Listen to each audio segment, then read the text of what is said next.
back, good morning. This morning we're going to be starting a new series called A Time To. And there's a time that we should say yes to things and there's a time that we should say no. For our activity this morning, why didn't you have a think that if your parents had to say yes to you for an entire day, what would you ask for?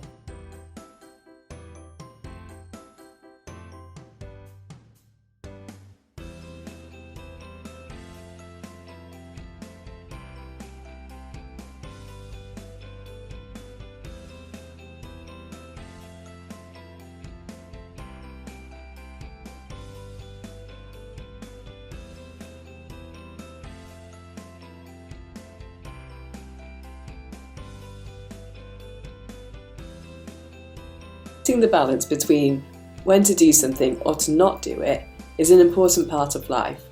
Next week we're going to be looking at a time to remember, fitting in with Remembrance Day. You may have heard the quote, "Those who cannot remember the past are condemned to repeat it," which is why it's really important for us to take time to remember what has happened before. Then we're going to go on to look at a time to speak and a time to be quiet.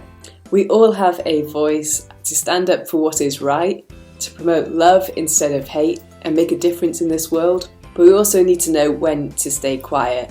There's this great quote that says, "Speak only if it improves upon the silence." We've all heard those words. If you don't have anything nice to say, then don't say anything at all. And finally, we will finish off with a time to search and a time to stop searching. Sometimes it can feel like we're always searching for that next thing. When they release the new iPhones, we want the newest one, or we want more TikTok followers. However, it's good for us to look around to what we already have and be grateful for it. To quit thinking about what we don't have and appreciate the good things that we do have in our lives.